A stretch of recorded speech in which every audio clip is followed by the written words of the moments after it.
La muerte de 5 trabajadores a causa de una explosión en una mina de Zarreu ha provocado un terremoto social y político que no recordábamos en Asturias ni siquiera cuando funcionaban decenas de explotaciones mineras públicas y privadas.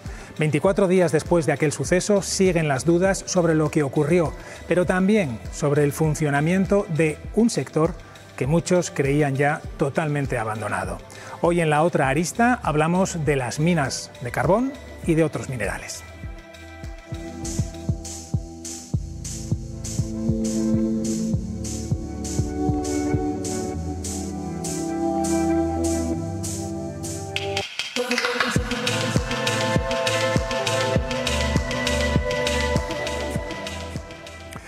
Sin ayudas al carbón, desde el año 2018 en Asturias solo funcionan aquellas minas que son competitivas, es decir, las que son rentables por sí mismas sin necesidad de subvenciones. Olaya, buenas noches. ¿Cuáles son actualmente esas minas? Bueno, pues estamos hablando aquí en Asturias que solamente se saca carbón de 2 minas actualmente, Pilotuerto y Mina Miura. Pilotuerto está explotada por Natural Mining Resources, NMR, mientras que esta empresa es la que está siendo investigada por la desaparición de 120.000 toneladas de carbón del Musel. En el caso de Mina Miura opera Carbones de la Vega, que es una de las empresas del grupo familiar al que pertenece Blue Solving, la empresa a cargo de Ferrero, Nacho. Y luego hay otras minas que pueden funcionar con un permiso especial, distinto. Sí, estamos hablando de una fórmula diferente, otro tipo de permiso. Además, hay actividad bajo el paraguas del llamado Proyecto de Investigación Complementario en la mina de Vega de Rengos, que opera Tignarcea. Esto es un permiso no para extraer y vender, sino para extraer e investigar. La mina de Ferrero tenía el primer trámite de este permiso, pero no estaba activado. ¿Y para qué se usa el carbón que se extrae del suroccidente de Asturias? Bueno, pues estamos hablando que el carbón que se extrae ahora mismo en Asturias, en las minas del suroccidente, es antracita. Es un tipo de carbón de altas prestaciones con un gran poder calorífico. Se usa principalmente en la siderurgia. De hecho, se llega a hablar de antracita premium con bajo volátil y bajo azufre, por lo que se reducen las emisiones contaminantes utilizándolo como combustible. Además, se investiga si puede servir para otros usos industriales, como por ejemplo la producción de grafeno. Nacho. Gracias, Olaya. Pues como ven, la minería del carbón no ha desaparecido del todo en Asturias y no lo ha hecho porque este mineral todavía se utiliza tanto en nuestro país como en algunos países en el extranjero. No es fácil ocultar una actividad industrial como esta, pero desde el cierre de pozos y de térmicas, la minería del carbón permanecía sigilosa hasta que el accidente del pasado 31 de marzo la devolvió a la primera línea. 4 investigaciones abiertas para dar con las claves de lo sucedido. Por ahora, una víctima política, la ya exconsejera de Industria, Belarmina Díaz. Ella fue la primera que nos puso tras la pista de la fórmula administrativa que permite, con condiciones, reabrir minas de carbón. Era un permiso de investigación complementario. Se estaba investigando en una mina de carbón. El problema surge cuando las empresas usan este permiso para otras actividades, como la extracción de carbón dedicado a la venta y no a la mera labor investigadora.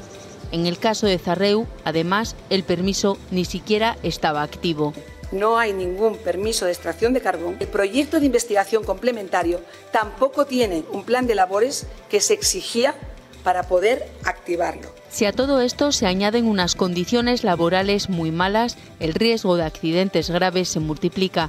Una mezcla que pudo ocurrir en la mina de Degaña. En todas las explotaciones mineras que yo he recorrido, nunca he visto esas condiciones de trabajo, ni en el peor de los chamizos que haya podido imaginar.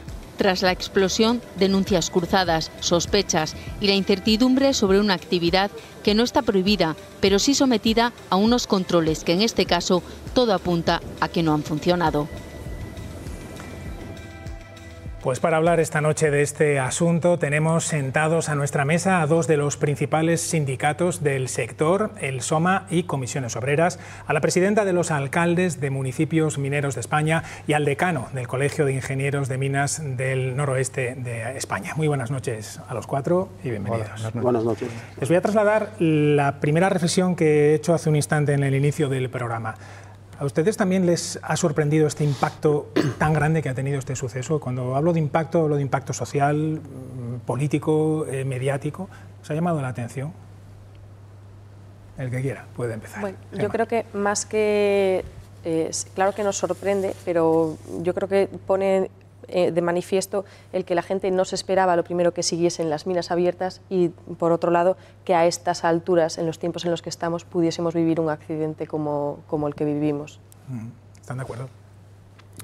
Yo creo que sí, yo creo que, lamentablemente los siniestros, la accidentabilidad laboral, las muertes en el trabajo sorprenden, ¿no? Y esta, como bien dices, ha tenido una magnitud terrible, o sea, es una tragedia de un orden que hacía mucho tiempo que no se veía. Y yo creo que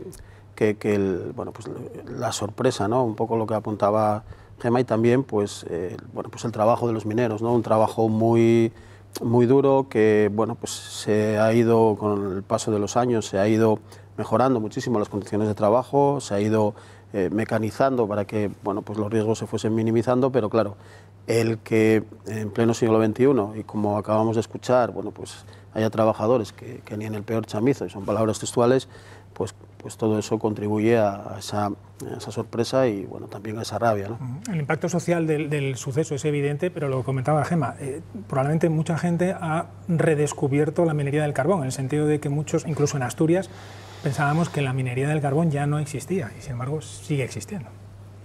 Sí, bueno, no existía, existe, pero a una pequeña escala, y muchísima gente solo en las zonas donde se extraía carbón que tenían conocimiento de ello. Generalmente la gente a nivel regional no pensaba que era una actividad ya desaparecida. La extracción de carbón, de otros minerales no, pero de carbón sí. A los ingenieros de minas, por terminar con esta ronda inicial, también les ha llamado la atención. Sí, nos ha llamado la atención porque es que estamos en el siglo XXI y la minería del siglo XXI ha evolucionado mucho. Todos recordamos épocas pasadas donde los accidentes mortales, por desgracia, se sucedían. Se avanzó mucho en el tema de prevención de riesgos laborales. Cualquier actividad ahora tiene que tener unos procedimientos de trabajo específicos para evitar este tipo de cosas, y todo ello sorprende cuando pasa un accidente como este, ¿no? Al final tenemos que darnos cuenta que un proyecto minero es algo mucho más que todo esto, es algo donde se recogen las condiciones de trabajo, lo que se va a hacer.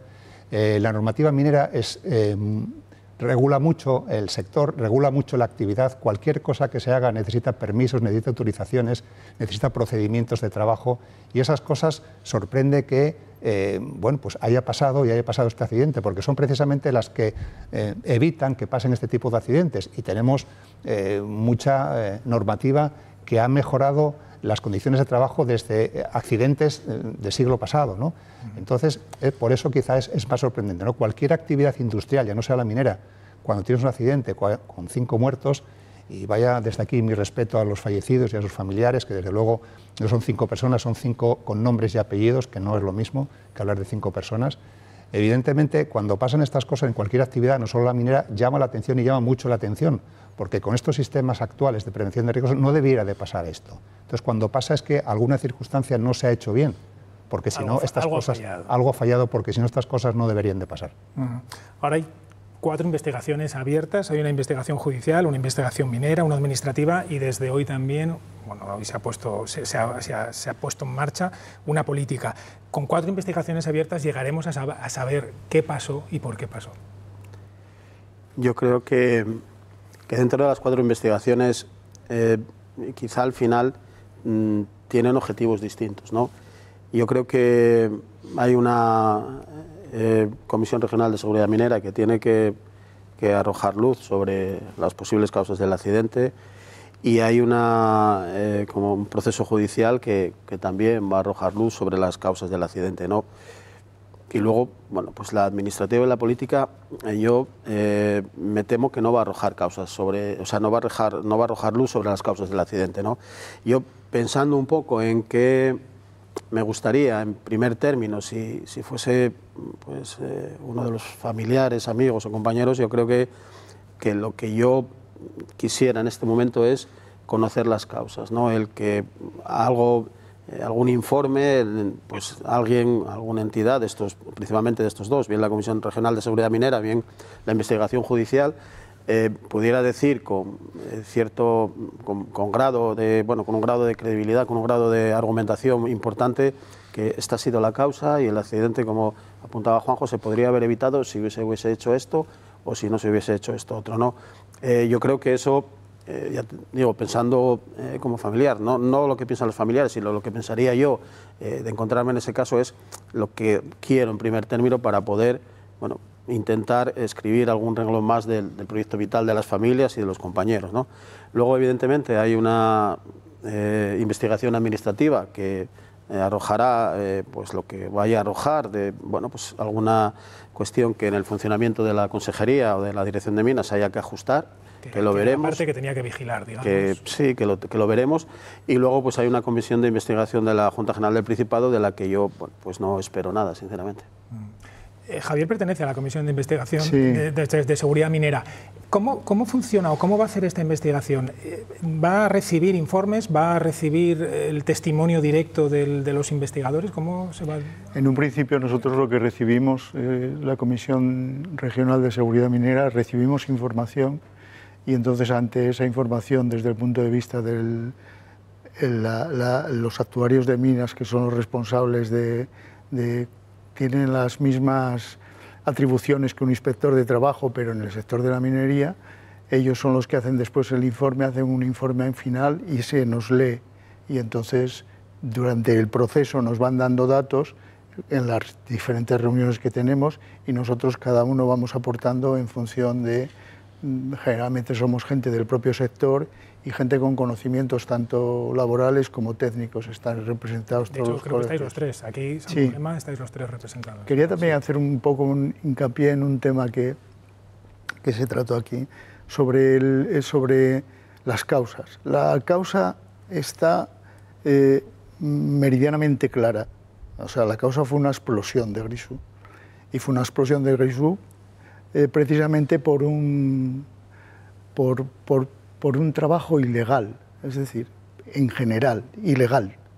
Es decir, no tenían la ventilación adecuada, no tenían los medios adecuados para explotar el carbón.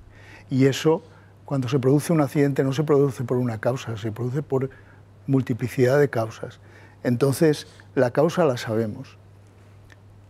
Que hubo fallos, por supuesto, hubo fallos en el control por parte de la Dirección Regional de Minas, por parte de la autoridad, hubo fallos, por supuesto, hubo fallos también en el proceso y control del desarrollo de los permisos que ellos tenían.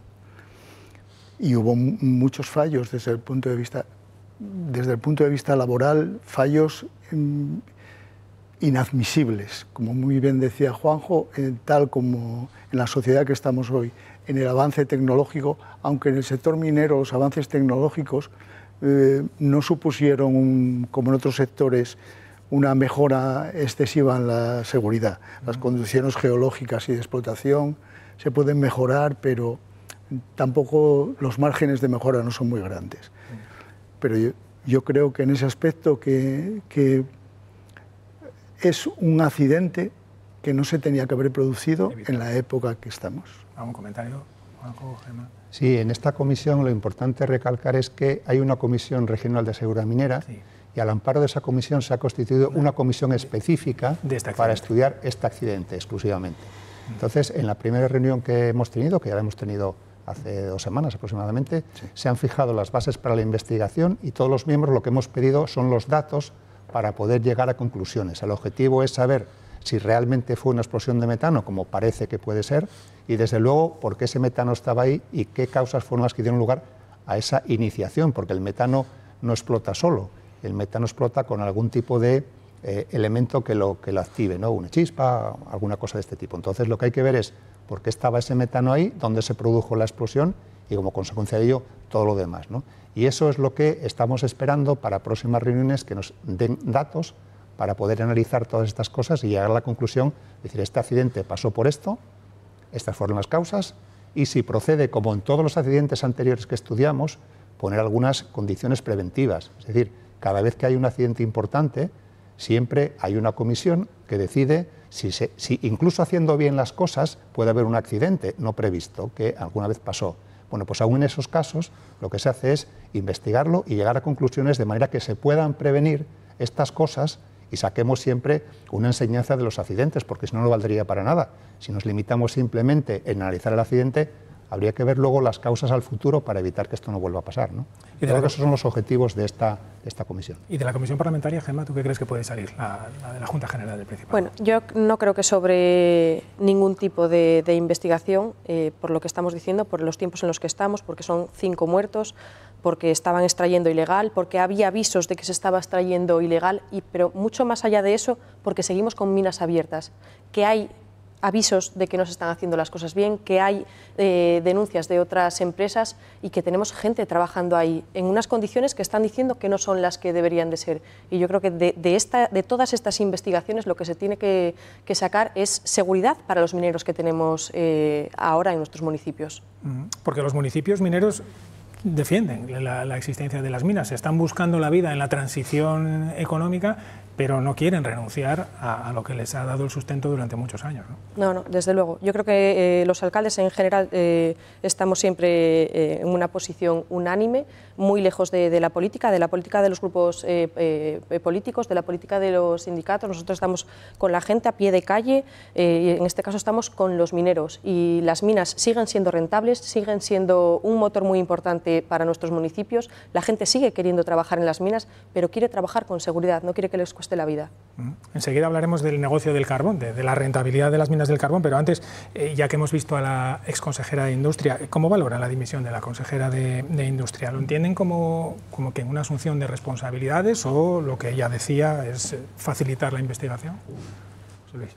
Bueno, yo creo que la situación, en este caso para mí y para la consejera, que yo creo que se tornó en cierta manera insostenible. Ella ha dado sus razones que yo respeto completamente y bueno, pues a la vista está de que no parece ser que haya calmado los ánimos ni mucho menos, ¿no? Entonces, bueno, ha decidido presentar la dimisión, ha decidido bueno, pues seguir colaborando en aquello que se considere preciso y bueno, pues total respeto a su decisión. Yo quería hacer un matiz sobre lo que acaba de decir Juanjo, estando de acuerdo totalmente en un principio con el tema de que los accidentes, siempre que se produce un accidente, pues hay que sacar consecuencias para que no se vuelvan a repetir y no se vuelvan a repetir los accidentes. Es decir, que se cambie un poco los protocolos de trabajo si los hubiera que cambiar. Y eso me parece lógico y normal. Pero es que aquí estamos en un aspecto completamente diferente. Aquí no estaban ilegales, las condiciones de trabajo no las sabíamos, o sí las sabíamos o las intuíamos, pero es que evaluar para la mejora de este accidente, para que no se produzcan accidentes como eso, sería cumplir con la legalidad en un principio, con la legalidad que en minería hay un reglamento general de normas básicas mineras que estipulan todo lo que en materia de seguridad, todos los procesos laborales. Es decir, aquí no se cumplía ya el básico. Estaban ilegales, estaban haciendo una extracción de mineral de manera ilegal. Entonces, ya a partir de ahí, todo lo que pueda venir después no es mejorable, es única y exclusivamente contemplar y hacer lo que la reglamentación y la Dirección Regional de Minas manda. Gemma, ¿cómo valoras la dimisión de la consejera? Bueno, yo tengo que decir que para mí Mini fue una de las pocas que estaba en el Gobierno de Asturias, que fue directora general de todo Asturias, que eso no pasa porque normalmente yo tengo que decir que Barbón es de los socialistas, pero no es de todos los asturianos. Fue muy trabajadora, peleó mucho porque las minas siguiesen abiertas.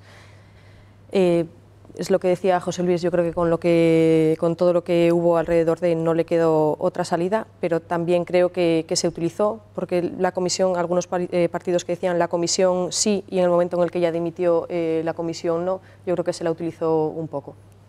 Volveremos ahora enseguida al tema del funcionamiento de esa mina por esa figura a la que antes hacía referencia Olaya del proyecto de investigación complementaria. Pero ahora quería hablar del negocio del carbón al que antes me refería, porque si hablamos de las minas de carbón en Asturias o del carbón en Asturias pensamos rápidamente en minas, pero el lugar de Asturias por el que más carbón pasa es el puerto del Musel. Estamos hablando de importación y de exportación, Olaya. ¿De qué cantidades estamos hablando?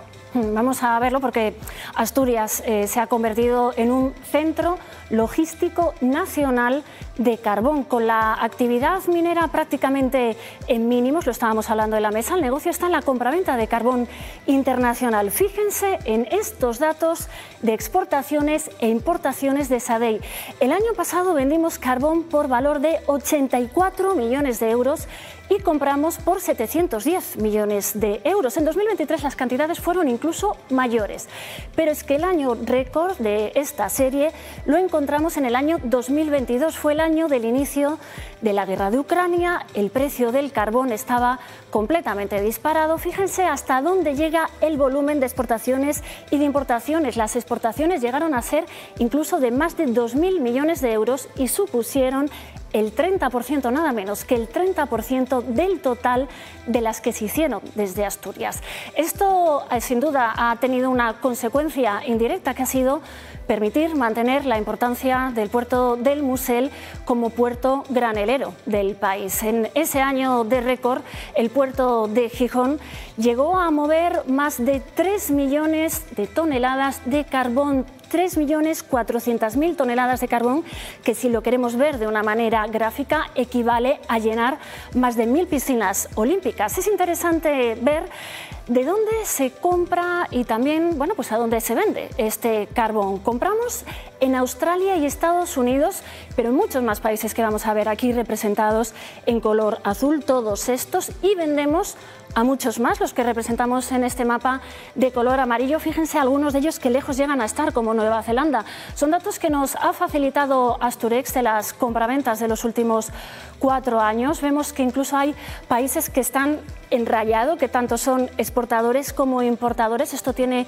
una explicación. Nosotros compramos y también vendemos carbón porque parte del negocio de Asturias es clasificar y mezclar carbones, es decir, hacer mezclas específicas para industrias y para clientes determinados, que es lo que hace ganar precio a esta mercancía en el mercado internacional.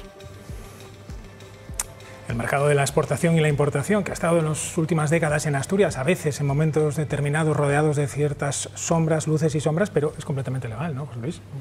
Sí. Importar, exportar, incluso mezclar carbones para buscar que sean más eficaces. Sí, bueno, al final los carbones dependen del cliente que lo demanda y que lo requiere, y bueno, pues las cenizas, bueno, la composición, los volátiles, bueno, hay un montón de cosas que dependen de la aplicación, pues requieren poder calorífico, bueno, pues entonces hay algunas que no se consiguen en la naturaleza como tal, pero que hay que conseguirlas, bueno, pues haciendo un poco de química, ¿no? Que, bueno, como dices, no hay más que darse una vuelta por el puerto del Musel o por el puerto de Santander y ver que hay importación y hay exportación de carbón, bueno, una actividad totalmente legal y reglada, ¿no? ¿Un comentario sobre estos datos que acabamos de ver? No, tenemos que recordar una cosa. Hace pocos años el puerto de Gijón probablemente tenía unas entradas mayores, porque con las últimas centrales de carbón antes del cierre, una buena parte del carbón que quemaban las centrales de carbón era de importación. O sea, las explotaciones mineras cuando funcionaban no cubrían más allá de un 10-20% de la demanda real de las térmicas cuando estaban a pleno funcionamiento. Entonces es un puerto que está acostumbrado ya a recibir graneles. Es sorprendente que ahora siga manteniendo esos niveles cuando las térmicas de carbón prácticamente están cerradas o están en mínimos, pero bueno, sigue habiendo negocio, la siderurgia necesita carbón, algunas otras industrias químicas también necesitan carbón, la industria del cemento necesita carbón de distintas características, con lo cual, bueno, y ese carbón aquí no lo tenemos, se tiene que importar básicamente, ¿no? Nada impide vender carbón a países donde todavía hay centrales térmicas. Efectivamente, sí. Y algunos están relativamente cerca. Vuelvo al asunto anterior, el tema del proyecto de investigación complementaria, que es un asunto que, bueno, es un concepto que prácticamente nadie conocía. y que permite a algunas minas extraer varios miles de toneladas de carbón con el objetivo de experimentar con esas toneladas de carbón. Eso es lo que al parecer había solicitado la mina de Zarreu, se le había concedido, pero no se había todavía activado. En cualquier caso, eso no lo autorizaba, al menos en el lugar donde tuvo lugar la explosión, a extraer carbón. En otro punto de la mina sí. ¿Qué es el proyecto de investigación complementaria? Porque hay dudas en torno a, no a su legalidad, que parece que está fuera de toda duda, sino a su tramitación, a su reflejo en los documentos oficiales. No se tienen que publicar en el Boletín Oficial del Principado. ¿Qué es eso, Javier? El proyecto de investigación complementaria es un proyecto que da permisos a la autoridad, el Ministerio en un principio. El Ministerio lo que hace es, mediante la Dirección Regional de Minas, le dan permisos. En caso de Cerreo, tenía permiso de investigación la planta 1. Esto se produjo en la planta tercera y tenían, para que la gente lo entienda sin tanto lenguaje técnico, a lo mejor queda, lo único que tenían era un permiso de extracción de material, de aprovechamiento de material. Eso es la definición. No tenían permiso ni de investigación, que es lo que se hace para si ese carbón que yo voy a investigar, que me permite sacar una producción mínima, aunque también una de las acotaciones que tiene el permiso de investigación es que no puedo vender ese carbón. Y hay cierto tipo de cosas que nos ponen un poco en alerta sobre los permisos concedidos por el Principado. Pero bueno, en un principio solo tenían, en la tercera planta en Cerreo, solo tenían permiso de recuperación de material. Al final es eso. Y ellos estaban extrayendo carbón. Ojo, ¿hace falta tanto carbón para investigar sobre él? Porque el permiso en concreto de Blue Solving eran 60.000 toneladas en 2 años. Nos ha llamado la atención que parece como muchas toneladas para ser carbón, para experimentar o para investigar sobre él.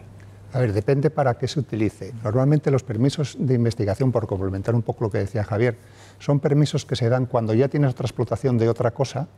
Y dices, yo tengo un carbón, que es un carbón básicamente térmico, entonces yo tengo otro recurso que puede ser compatible con él, pero para otros usos distintos. Entonces, en esos casos se dan primero permisos de investigación o permisos o proyectos de extracción. La cantidad de carbón que se extraiga, evidentemente, no puede ser carbón térmico, tiene que ser carbón para otros usos distintos, ya sea para la industria, en este caso la siderurgia, y la cantidad tendrá que ver con el ensayo que se haga. Es decir, para una siderurgia con 100 toneladas seguramente que no puede, seguramente necesitas 20 o 30.000. Entonces, cada permiso o cada proyecto está dimensionado en base a lo que tú hayas pedido. Es decir, yo quiero investigar el carbón para estos usos y para estos usos necesito una determinada cantidad, porque con 100 toneladas no lo puedo hacer. Entonces, se restringe simplemente la cantidad que tú hayas solicitado para hacer esos ensayos, esos estudios, de manera que en el futuro ese carbón se podría aprovechar para otras cosas. Si esto fuera así, entonces tendrías que hacer un permiso, primero de investigación, si ya lo tienes hecho, un proyecto ya de explotación donde digas lo que vas a hacer, como se hacía en las minas antes del cierre en el 2018. Pero eso siempre va con un proyecto ya específico de explotación para decir lo que vas a sacar.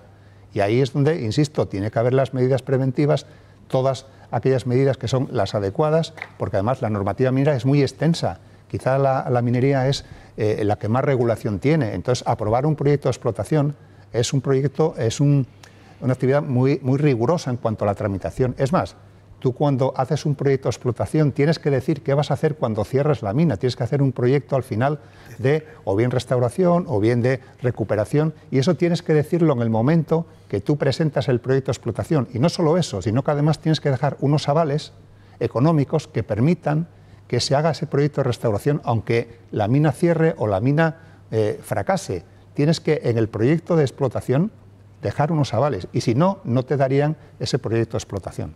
Pero eso sería una fase posterior, cuando ya hayas visto que eso que acabas de sacar pues es interesante para otros usos. Entiendo que es una fase en la que está Mina Miura en Ibias, porque yo creo que Mina Miura tiene un proyecto de explotación, o sea, tiene ya una explotación... Ellos ya están, primero tuvieron un proyecto de investigación y ahora ya están dentro del proyecto de explotación que termina en unos meses. Sí que podrían ampliar a otras capas. ¿Qué le supone para un concejo como Ibias tener una mina abierta? a nivel económico, de empleo? A día de hoy es la empresa con más empleados, y hasta hace no mucho era la empresa con más empleados, empresa privada, con más empleados de toda la comarca. O sea que supone es un núcleo de trabajo, y a nivel económico el movimiento en estas zonas que los cierres lo dinamitó por completo, fue un revulsivo. Con razón los alcaldes mineros, tanto los de Asturias como los de León, lo decía yo antes, sí, pelean por este sector, aún sabiendo que hay que buscar otras alternativas, pero mientras pueda seguir abierto. De hecho, la mina de Ibias no se utiliza para térmicas, es un carbón que es de alta calidad, es antracita premium, y tiene otras salidas. Porque ya tiene el proyecto de investigación, de explotación, porque eso es viable. O sea, la minería sí tiene cabida la minería del carbón dentro de Asturias y de España. Hay una cosa que yo quería aclarar en ese aspecto, que es, por ejemplo, cuando estos tenían un permiso de investigación en la primera planta. Estamos hablando de una explotación en la cual, una explotación con muchos años, en la cual la calidad del carbón y sus características las sabíamos. Era el uso y aprovechamiento para otras características.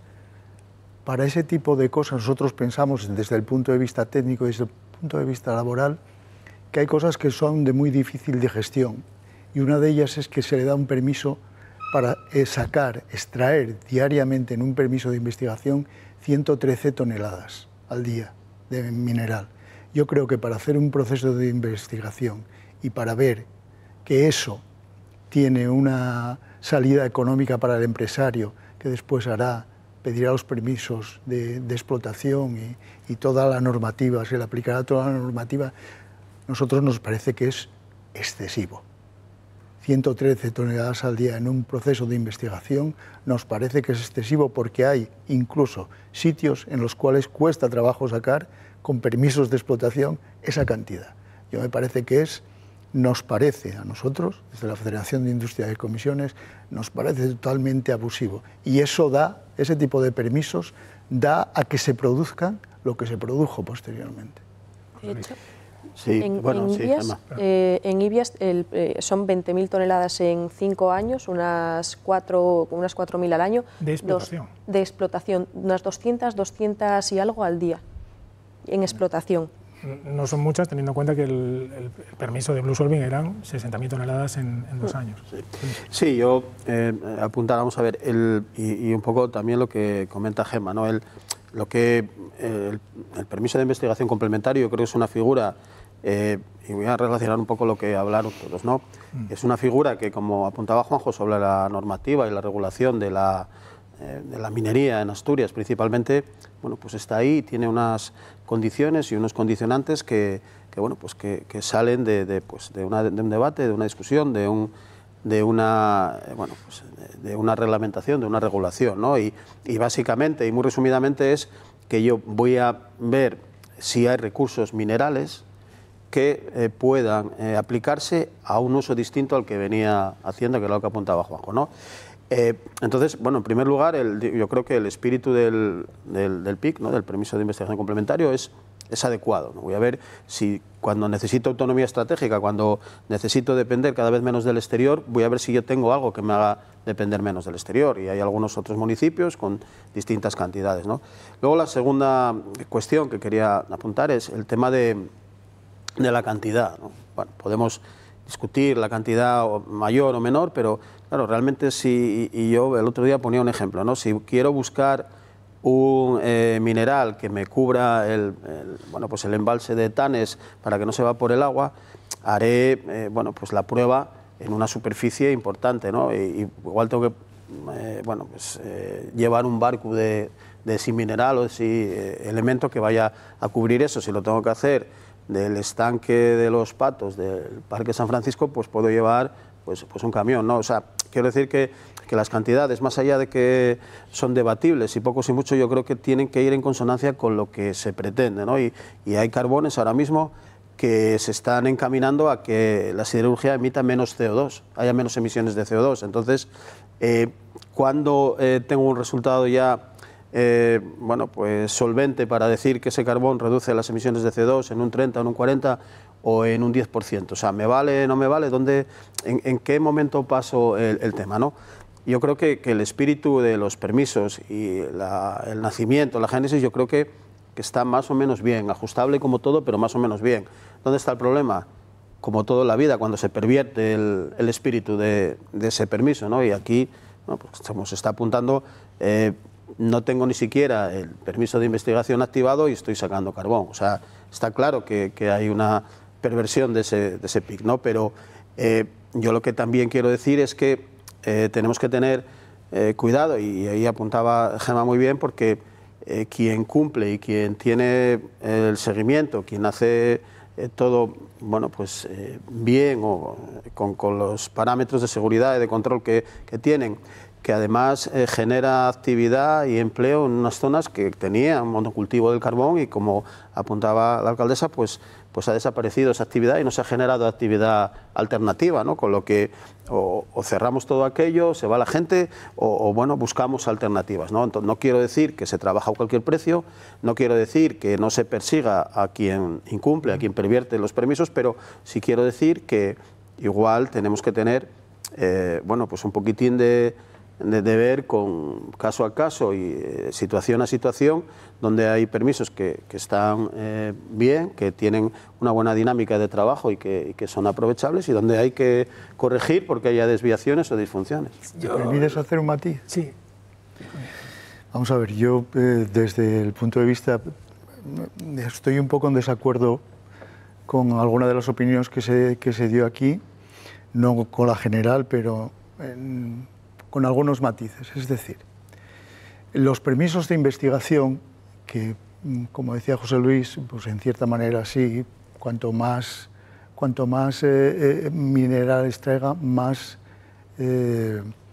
certidumbre tengo de la rentabilidad económica del mineral a extraer, y eso es bueno para la empresa y para todos en general. Pero hay matices que son evidentes, es decir, el reglamento de minas prohíbe en el proceso de investigación vender el mineral. Es decir, si la cantidad, claro que es importante, por una sencilla ecuación. Es decir, si yo extraigo 113 toneladas al día de mineral, y ese mineral, por la reglamentación, yo no lo puedo vender, si mi proceso de investigación dura un mes, ese mineral yo no tengo sitio específico ni físico para almacenarlo. Después tengo si en un momento determinado ese mineral yo no lo puedo vender, pero hago un contrato con el Musel en Gijón para tener allí el almacenamiento de ese mineral sin su venta, eso va a generar unos costes de transporte y unos costes de almacenamiento. Es muy dudoso que yo me haga cargo de eso si no lo puede vender. Si no lo puedo vender. A ver, yo ahí sí que haría un matiz y iría al fondo de la cuestión. Es decir, las cosas que hagamos, hagámoslas bien. Nosotros cerramos unas minas en el año 2018, como Nosa, como Carbonar, o como mismamente la mina de Cerredo, Coto Cortés, que eran unas minas ejemplares para la época, porque estaban automatizadas, el control estaba perfecto, se llevaba un control sistematizado, las medidas de prevención eran las adecuadas, y hemos cerrado eso. Eso era una minería moderna para la época. Lo que hagamos ahora no tiene que estar por debajo de eso. Hemos aprendido mucho. Entonces, yo no entro si son 20 o 30 o 100.000 toneladas. Lo que yo digo es que las cosas hay que hacerlas bien. Tenemos conocimientos y lo hemos hecho. Entonces, hagámoslo bien, las toneladas que sean, pero hagámoslas bien. Y desde luego, las cosas no hay que hacerlas de manera que pongamos en más mínimo riesgo a los trabajadores, que eso es lo fundamental. No tanto si son 100.000 o 20.000 o 50.000, pero hagamos bien las cosas, que sabemos hacerlas, y tenemos ejemplos. Hemos cerrado minas que han funcionado muy bien durante muchos años. Juanjo, acabas de citar UNOSA. Vamos a hacer una pausa en este recorrido por las minas del suroccidente para hablar precisamente de la que fue la gran empresa pública minera en Asturias, UNOSA, que ya no tiene minas operativas de las que extraiga carbón, pero Olaya sigue teniendo muchos bienes y los dedica a otras cosas. ¿A qué, Olaya? Pues sí, lo vamos a ver, todas las minas, escombreras, terrenos, infraestructuras también vinculadas a la minería del carbón de la Cuenca Central de Asturias pertenecen a UNOSA. Hay que recordar que UNOSA es uno de los mayores propietarios de terreno en Asturias, con más de 4.000 hectáreas, lo vemos, de suelo industrial y terrenos forestales repartidos por buena parte del territorio asturiano en esta Cuenca Central. No se saca ya carbón, Nicolasa fue el último pozo que lo hacía, paró en diciembre. Así que UNOSA está centrado más que nunca en su diversificación. Esto incluye proyectos innovadores como la generación de hidrógeno verde en el Pozo Fondón, el proyecto para instalar un centro de datos en el Pozo San Jorge e incluso una investigación sobre habitabilidad lunar que se va a llevar a cabo en el Pozo Santiago. Esto se suma a otros proyectos ya en marcha como el aprovechamiento turístico del Pozo Sotón y los iniciados también hace años, como nos ha explicado para la otra arista la directora de Energía y Desarrollo de Negocio de UNOSA. La idea que siempre se ha tenido desde UNOSA es, bueno, pues había un recurso principal que era el carbón, entonces buscar qué otros recursos tenemos en la región y especialmente donde nosotros estamos localizados, en las cuencas mineras, ver qué recursos tenemos y a partir de esos recursos qué actividades podemos ir desarrollando o promoviendo. Tenemos actualmente 2 redes de calor. Una exclusivamente de geotermia que tenemos en Mieres, en la red de calor del Pozo Barredo. Y esa tiene unos 6 megavatios, es la red de calor de geotermia más grande de España. Y luego en el Pozo Fondón tenemos la red de calor Pozo Fondón. En esa tenemos 1,5 megavatios de red de calor que se genera a través de geotermia y que recientemente hemos hibridado con 2 calderas de biomasa, incrementando su potencia 1,5 megavatios más. A partir de ese agua también pues, tenemos un proyecto de hidrógeno a desarrollar de pequeña escala, pero que va a demostrar la capacidad de producir hidrógeno también a partir de esa agua de mina y de aprovechar ese propio calor en las propias redes de geotermia. Queremos promover los proyectos de biomasa, obviamente. Tenemos nuestro proyecto principal, que es el de la central térmica de La Pereda, la futura central de biomasa de La Pereda, que pues, tendrá un gran impulso para este sector y para todas las actividades que se desarrollan a partir del mismo. Pues sí que estamos desarrollando los terrenos que tenemos y sobre todo pues, viendo cómo se puede hacer una gestión forestal eficiente de los mismos. Sí que estamos asesorados, pues estamos, pues, por ejemplo, tenemos un proyecto de investigación que es el Carbon to Mine, liderado por la universidad, que es precisamente esa gestión sostenible de los montes, ver cómo se pueden aprovechar, cómo se deben hacer las limpiezas de los montes para evitar los incendios. Tenemos una gran cantidad de terrenos, entonces siempre hay que ver pues, los que tienen mayor potencial, cuáles se pueden ir desarrollando y en todo eso pues, ya llevamos tiempo trabajando y para que también se pueda hacer un aprovechamiento de todo eso luego posteriormente en nuestro proyecto de la central de La Pereda. Sí que es cierto que existe un potencial por las instalaciones que tenemos mineras, lugares en los que tenemos espacio, tenemos instalaciones industriales, tenemos agua y tenemos acceso a energía y con lo cual pues, puede haber potencial para que puedan instalarse más empresas o que haya interés de inversores privados en hacer más proyectos de este tipo. Todo este tipo de proyectos implantados allá donde estén siempre generan mucho volumen y mucho movimiento de empleo alrededor. El ejemplo de la central de La Pereda, por ejemplo, siempre hemos dicho que allí siempre es importante desde el suministrador de tornillos hasta el último tecnólogo específico de la turbina, con lo cual hay muchas otras actividades, centros de investigación también, universidades, otras empresas de bienes de equipos, de mantenimiento. Todo eso genera un volumen de trabajo muy importante en la región. UNOSA, que ha tenido que reinventarse. Por cierto, se habla mucho, UNOSA lo hace, pero no solo, de utilizar las minas para otras cosas, para otros fines, ¿no? Este accidente nos ha recordado que las minas siguen siendo peligrosas incluso aunque no se utilicen para la extracción de carbón. Esto puede afectar a proyectos pues, para utilizar las minas, no sé, pues instalar, por ejemplo, servidores informáticos, que es uno de los proyectos que se manejó. ¿Esto puede poner en peligro ese tipo de proyectos o no tiene por qué? Yo creo que no, son actividades totalmente distintas, ¿no? Y luego hay una cuestión, nosotros es público, ¿no? que siempre tenemos puestos encima de la mesa varios proyectos que tienen que ver con la utilización y el aprovechamiento de las minas, ¿no? En otros países de Europa, por ejemplo, el centro de almacenamiento de datos que nosotros lanzamos desde el SOMA hace tiempo, hay uno en Noruega. Es cierto que... Dentro de una mina. Dentro de una mina. No es una mina energética que quizá tiene más seguridad, más estabilidad que una mina de carbón, pero no estamos hablando de que se vaya a instalar 4 kilómetros adentro de la caña del pozo. En la parte que rodea la caña del pozo, pues hay posibilidades de seguridad, de instalación de esos equipamientos y, bueno, pues ahora en el Pozo San Jorge se va a hacer.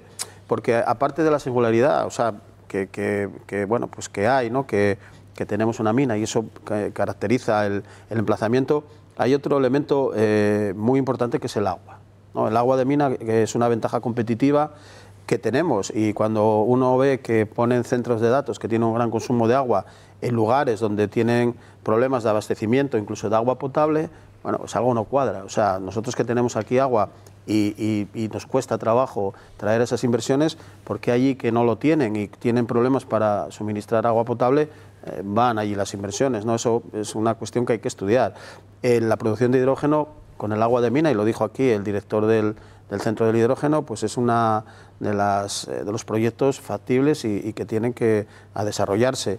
Relacionados con la minería hay proyectos como el Centro Nacional de Entrenamiento en Rescates, donde tenemos una brigada de salvamento que está ahí, que tiene que transmitir ese conocimiento y que tiene que poder ayudar y generar, al final, empleo estable y de calidad que contribuya a fijar población donde están las minas. No hay el mineral, no hay esa posibilidad, pues hagamos otras cosas, ¿no? Un centro de innovación agroalimentaria que se va a hacer en Carrio, hay posibilidades de uso turístico. Y luego el factor turístico que lo inunda todo. Es que luego cuando uno ve que lo hay en otros sitios de España o de Europa, pues la pregunta que nosotros nos hacemos desde el sindicato es siempre ¿y por qué aquí no?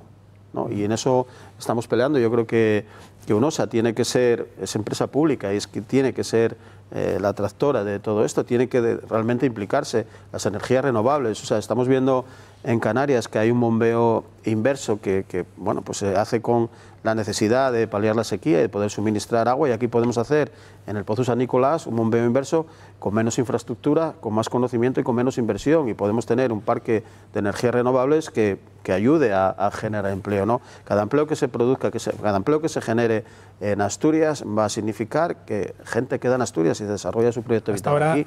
Hasta ahora el uso turístico es lo que se ha materializado más claramente en el caso de UNOSA, en el Pozo Sotón, y en el caso de Tormaleo, en la regeneración ambiental que se está haciendo de la mina a cielo abierto, bueno, con las vistas puestas también en atraer turistas. Sí, la verdad es que fue, vamos, un antes y un después allí, porque además peligraban los pueblos con esas dos balsas que había, y toda la restauración va dirigida en ese sentido, no solo a la generación de trabajos que pueda haber en cuanto a la parte maderera, sino a la parte turística. Vuelvo al tema de la seguridad de las minas de carbón, porque quería hacerles una pregunta sobre la inspección. Cuando en Asturias había 40, 50 minas de carbón abiertas, entiendo que el servicio de inspección era muy numeroso en cuanto a número de trabajadores. ¿Puede haber sucedido que al reducirse el número de minas, el servicio de inspección también se redujo y ahora se ha producido un fallo? A ver, yo creo que teníamos una idea un poco equivocada de lo que es la minería en Asturias. La minería en Asturias la hemos focalizado exclusivamente en el carbón, y es verdad que ha sido muy importante, pero tuvimos otras minas también muy importantes. Tenemos una de las mejores minas de Europa de fluorita, ahora lo vamos a contar, muchas más cosas. Entonces tenemos muchísimo volumen en canteras, en graveras. Quiero decir, la minería, el carbón era lo que le daba el nombre básicamente, pero detrás había mucha minería, con lo cual realmente se han cerrado 15 pozos. Quiero decir, pero explotaciones hay 300 de otras cosas, ¿no? Entonces, de alguna forma... Que también tienen que ser inspeccionadas. Tienen que ser inspeccionadas. No solo las de carbón. Entonces, yo lo que quería decir, y quería un poco asegurar que los últimos 30 años, que es un poco mi relación con el sector minero, la Dirección General de Minas del Principado de Asturias fue un poco la referencia a nivel nacional en cuanto a medidas de seguridad, normativa propia, vigilancia e inspección. Entonces, eso, en mi opinión, no se pudo haber evaporado de ayer a hoy. Llevamos 30 años con esto, ¿no? Entonces, de alguna forma, esta inspección cumple su trabajo, y su trabajo está en ver lo que está bien y lo que está mal. Evidentemente, todas las cosas se pueden ver o no ver, dependiendo. Pero lo que es la seguridad y la prevención de riesgos que tiene una mina es todo el día. O sea, 24 horas al día, no solamente cuando va la inspección minera ahí a verlo, porque la inspección minera puede ir a verlo 27 veces y esas 27 veces estar bien. Pero es que la función de las personas que trabajan en seguridad es que haya seguridad las 24 horas del día, no solo cuando hay las inspecciones. Entonces muchas veces se habla de inspecciones, pero realmente el deber es en este caso, de los responsables de seguridad y en este caso del propietario de la mina, que tiene que velar porque todos los días del año haya seguridad, no solamente determinados días. Entonces las inspecciones muchas veces se dimensionan de manera general en base a las inspecciones, pero el deber de hacer la seguridad es de los responsables de seguridad de cada centro, de cada empresa, y desde luego al final pues está el propietario de la mina, ¿no?, que está detrás de todo esto. En el caso de la mina de Zarreu, Javier, la propia consejera lo dijo en el Parlamento, se le habían hecho varias inspecciones y nunca había dado un problema.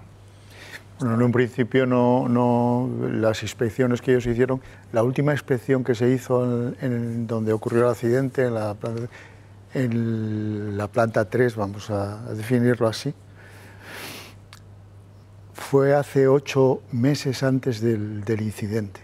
Es decir, un tiempo suficiente como para en un momento dado, pues a lo mejor intentar hacer una inspección. Pero otra después, ¿no? Exactamente.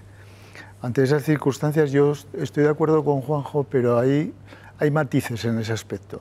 Es decir, tenemos una Dirección Regional de Minas y unos profesionales porque el sector era muy importante y muy numeroso a nivel de trabajo y de producción, y entonces, claro, teníamos unos técnicos, una Dirección Regional de Minas, y los seguimos teniendo, con una capacidad de entendimiento del sector, yo creo que inigualable en España, y un grado de profesionalidad muy alto.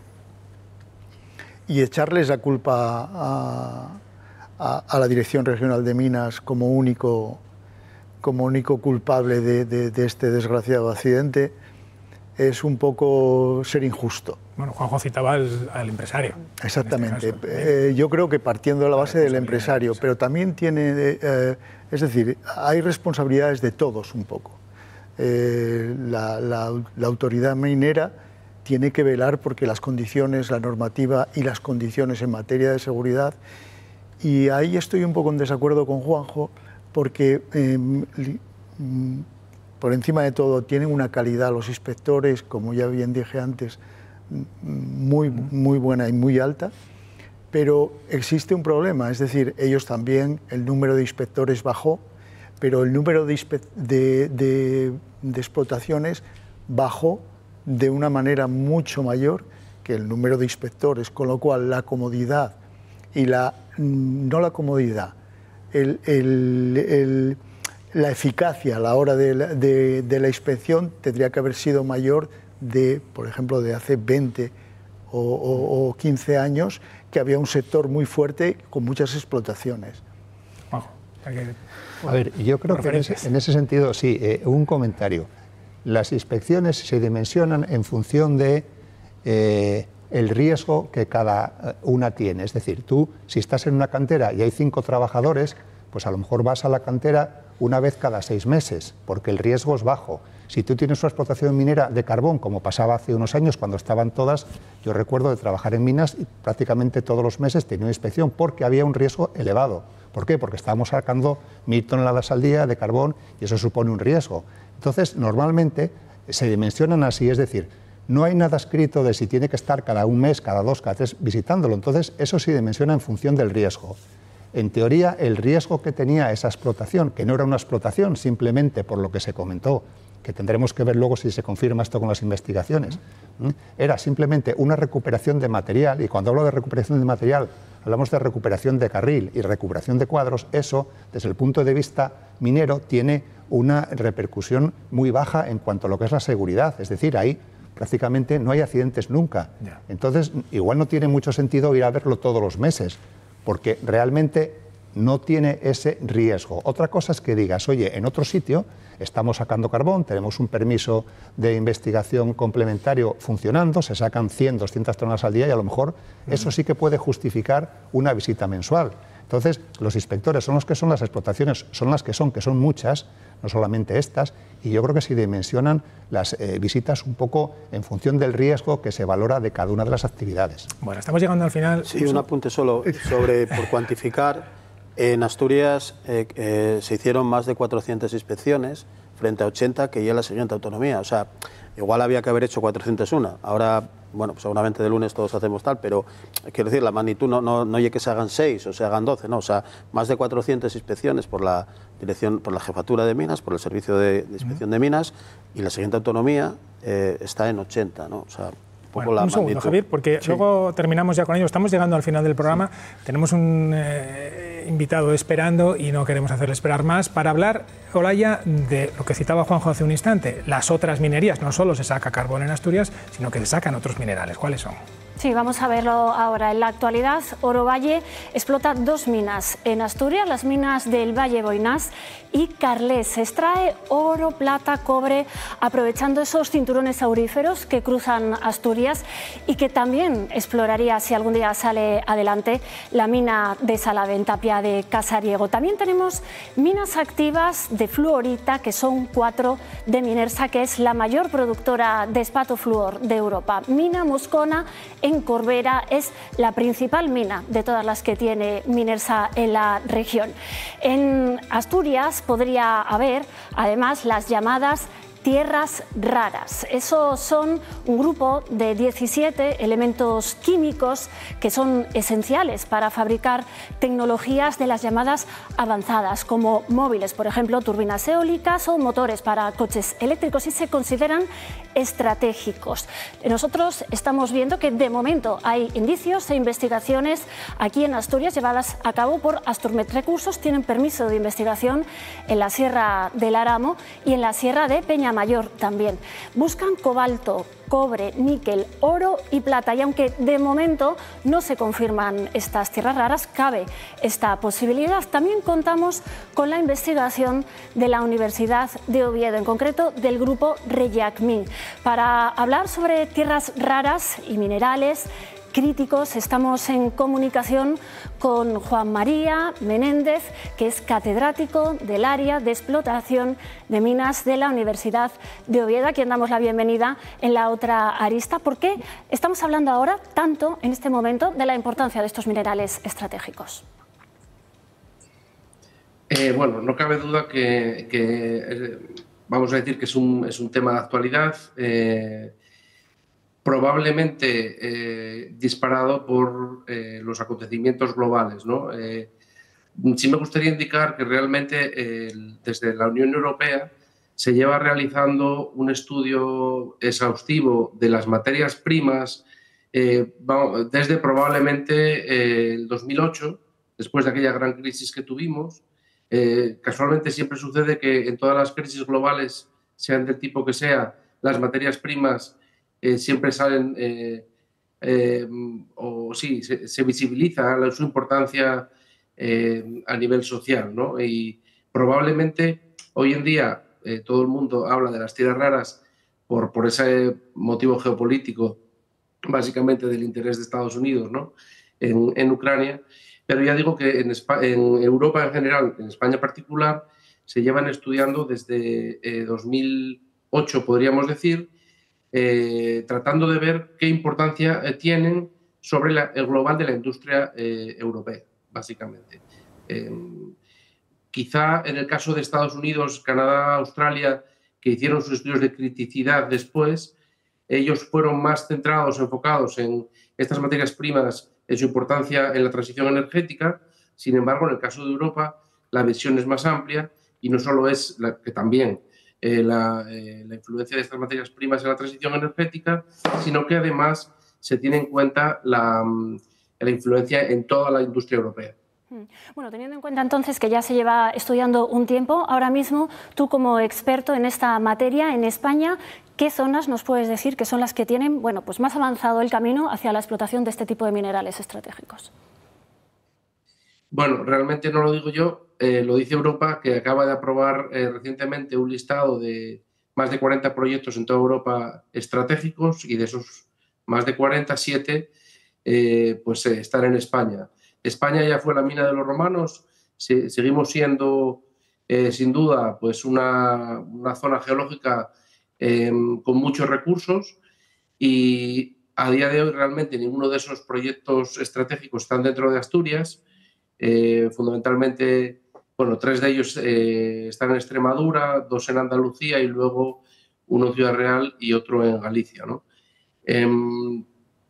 Pero los recursos están primarios. Sí me gustaría indicar que también hay recursos secundarios. Las materias, bueno, lo que llamamos tierras raras, por ejemplo, están presentes en muchos residuos, por ejemplo, de la minería de hierro antigua, las cenizas volantes de combustión de carbón. Está estudiado que pueden contener tierras raras, con lo cual yo veo una oportunidad interesante, bueno, no solo yo, sino en general el mundo científico, una oportunidad muy interesante para no solo promover, por supuesto, la minería bien hecha de estas materias primas, sino también esa minería circular en la que podríamos recuperar esas materias primas de interés para la industria. Bueno, la pregunta es, ¿y para cuándo sería el momento, ¿no?, de llegar a tener ya este tipo de minerales estratégicos? Bueno, los minerales están.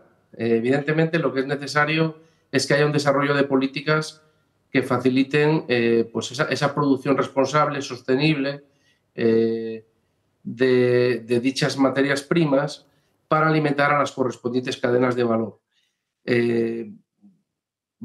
Yo inicialmente como minero me alegro mucho que haya salido la Ley Europea de Materias Primas, pero tengo una preocupación de que únicamente nos quedemos en el recurso mineral. Realmente la oportunidad, por supuesto, es aprovechar el recurso mineral, pero la oportunidad real es desarrollar el conocimiento necesario, y toda la industria de todas las cadenas de valor que vienen después.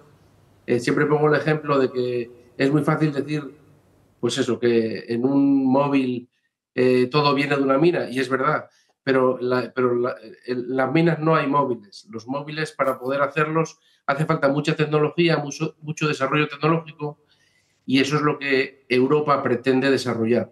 Es decir, no solo quedarnos en la extracción responsable de las materias primas, sino generar todas las cadenas de valor necesarias para que esos productos que son necesarios para nuestra transición energética realmente podamos generarlos de la forma más responsable posible y poder cumplir ese objetivo de desarrollo sostenible, de consumo responsable, producción responsable. Bueno, pues muchas gracias, Juan María Menéndez, por acompañarnos en La Otra Arista y aclararnos todas estas dudas sobre las tierras raras.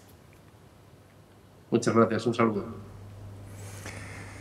Pues no sé yo lo que darán de sí las tierras raras, pero sospecho que no va a llegar ni de cerca a tener la importancia que tuvo para la historia de esta tierra la minería del carbón, a la que solo por eso ya le debemos un respeto. Sospecho, como experto ingeniero de minas, que bueno, está bien que se investigue, pero no va a tener el peso que tuvo el carbón en la historia de Asturias. Bueno, yo creo que tenemos un potencial encima de la mesa que puede ser importante, pero lo que hay que hacer primero es investigarlo, porque una cosa es que tengamos indicios y otra cosa es que esos indicios lleguen a explotaciones. Solamente cuando esos indicios se confirman y tenemos unas leyes suficientemente atractivas para un proyecto, entonces es cuando se desarrollará el proyecto. Con lo cual estamos todavía en la fase de investigación. Sabemos que lo hay, pero no sabemos exactamente qué ley tiene y no sabemos todavía si eso puede desarrollar un proyecto. Desde luego, sobre el papel merece la pena estudiarlo, porque el papel puede ser muy importante, porque además están en lugares, bueno, pues aquí hay una alcaldesa de una zona donde hay poco trabajo normalmente. La minería suele estar en sitios donde puedes fijar perfectamente población, en centros rurales sobre todo, y al final la mina, no olvidemos que es un trabajo de calidad y que además tiene mucho trabajo alrededor. Es decir, cada 100 puestos de minería fácilmente generas 500 indirectos, ¿no? Y eso, para cualquier zona que está en riesgo de explotación, yo creo que es algo muy importante y que merece la pena que lo sigamos. Eso lo sabe bien Gemma, efectivamente, ya lo he dicho. Por cierto, para buscar tierras raras o para extraer tierras raras, en el caso de que se haga, ¿se necesitan minas subterráneas o de cielo abierto? Depende en cada caso, depende de dónde esté el yacimiento. Muchos casos suele ser más a cielo abierto, porque las tierras raras suelen estar en las partes altas de los yacimientos, donde tienes cobre o donde suele estar en las partes altas, pero en cada caso hay que verlo. Lo importante es investigarlo y dimensionarlo bien. En eso está la Unión Europea. Quería hacer un matiz sobre lo que se estaba hablando antes de la vigilancia de la explotación, en este caso de la de Cerredo. Vamos a ver, Con esto no quiero poner en duda ni la capacidad ni la eficacia del servicio de control de la Dirección Regional de Minería del Principado de Asturias. Pero hay matices en los cuales nos dan sospechas de que a lo mejor la vigilancia sobre ciertos, no procesos, sobre ciertas instalaciones tiene que ser como mucho más intensa y más frecuente. Y aquí teníamos un caso evidente. La empresa anterior, en el año 2015, no, sí, el 2022, tuvo un accidente en esta misma instalación trayendo carbón de otra mina que está más arriba de la zona de cielo abierto. Tuvo un accidente para el cual no tenía permiso de extracción, ya incumplieron. Ese accidente trajo como consecuencia la amputación de una pierna a un trabajador y el fallecimiento de otro. Es decir, ya había antecedentes, porque esa misma empresa fue la que cedió los derechos a esta otra, a Blue Solving. Y es que además el padre del dueño de la anterior empresa, Blue Solving, es el hijo de esto, que eso no tiene nada que ver en un principio, pero desde el punto de vista del control y vigilancia de los procesos y de las instalaciones y de los permisos, ya había antecedentes de incumplimiento por parte de esta, con lo cual yo lo que no entro en la eficacia, ya lo dije antes, yo lo que entro es única y exclusivamente en el grado de intensidad, de frecuencia del control y vigilancia, porque ya tenían unos antecedentes no muy buenos precisamente. Bueno, una última pregunta para los cuatro, porque ahora tenemos que terminar. ¿Qué consecuencias puede tener este accidente para el sector de la minería del carbón, pequeño sector de la minería del carbón que todavía queda en Asturias y en León? Si es que puede tener alguna consecuencia. Y yo volvería a la situación anterior, es decir, esto, por lo que se está comentando aquí, que hay que ver luego lo que resulta de la investigación, si se confirman los indicios que ya hay, esto no es minería, esto es otra cosa.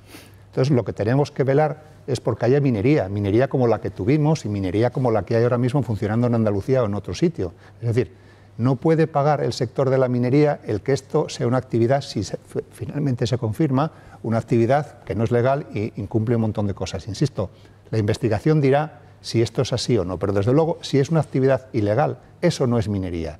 Y por lo tanto, yo entiendo que la minería no puede cargar como sector con algo que es ilegal. Es decir, si mañana un coche va por la autopista en dirección contraria y mata a 5 personas, no podemos cargar todos los conductores con que somos malos, y mucho menos la Guardia Civil porque no investigó lo suficiente. Es decir, el que culpable es el culpable y digamos las cosas como son. Entonces, a partir de ahí, una vez esclarecido todo esto, es cuando habrá que tomar medidas. Pero desde luego la minería sabemos hacerla bien, es un sector seguro que ha evolucionado mucho y desde luego yo la recomendaría en cualquier sitio que se pueda hacer. Gemma. Bueno, si todo esto pudiese llegar a ser coherente, yo creo que tendría que ser bueno en cuanto a la seguridad de los mineros. Hay un dato que está pasando por alto, que 3 semanas antes del accidente había un aviso de que en esa capa se estaba extrayendo carbón de manera ilegal. Entonces, esa inspección 401 que apuntaba al PERI, yo creo que debería de haberse dado. En el momento en el que sabemos que la minería privada siempre tuvo pues la fama que tenía y tienes un aviso de que no se están haciendo las cosas bien, hay que poner el foco en ello porque tenemos que cuidar de nuestros vecinos, tenemos que cuidar a los mineros. Si la empresa no lo está haciendo, lo tiene que hacer la administración, desde luego, y se debería de sacar una conclusión positiva para toda la minería que queda. ¿Lo sucedido debería tener una consecuencia positiva? Sí, yo estoy en la línea que comentaban tanto Juanjo como Gemma, ¿no? No se puede generalizar cuando alguien incumple, cuando aparentemente, y también pues, los informes finales lo determinarán, estaba haciendo una actividad para la que no tenía permiso, una actividad ilegal, digamos, claramente no puedes penalizar ni a los territorios, ni a los trabajadores, ni a un sector productivo que todavía tiene mucho que decir en Asturias, ¿no? Bueno, veremos qué conclusiones finales hay. bueno, pues corrijamos las que se puedan corregir. Lamentablemente la que no podemos corregir es que los 5 mineros fallecidos vuelvan a la vida. Esa pues ya no tiene marcha atrás, ¿no? Pero bueno, pues digamos que no penalicemos a todos, no generalicemos a un sector y a unos trabajadores que bueno, pues que tienen su vida ligada a esta actividad, y si hay alguna disfunción en la parte administrativa de la administración, pues también señalémosla y corrijámosla. Yo creo que no se debe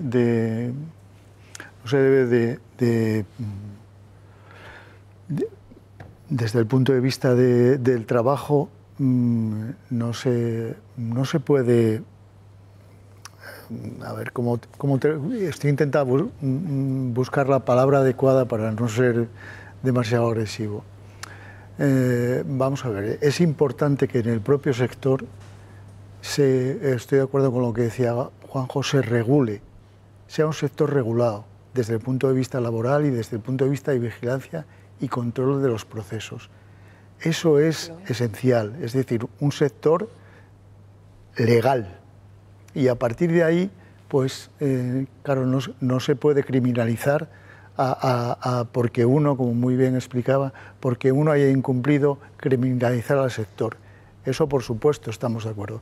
Pero también poner todos, para que esto no se vuelva a producir, para que no se vuelva a producir la cuestión de ilegalidad que se produjo en este tipo de explotaciones, con los antecedentes, sin los antecedentes, todo el proceso en sí, es muy importante que si en un momento determinado necesitamos que la Administración aumente el número de inspectores y de inspecciones, eso se lleve a cabo. Es decir, que se regule todo de manera que todos los procesos, tanto en lo laboral como en el control y vigilancia de los procesos, sean eficaces, porque así tendremos un sector seguro, un sector productivo, un sector que genera trabajo y, sobre todo, un sector muy seguro, que es lo que queremos. Pues terminamos. David, Jorge, Rubén, Amadeo e Iván son los nombres de los 5 trabajadores que fallecieron en Zarreu. Si hoy estuvieran vivos, esta noche no hubiéramos hablado de este asunto. Gracias a los 4 por acompañarnos y muy buenas noches. Buenas noches, gracias. Y gracias también a todos ustedes. Hasta la semana que viene.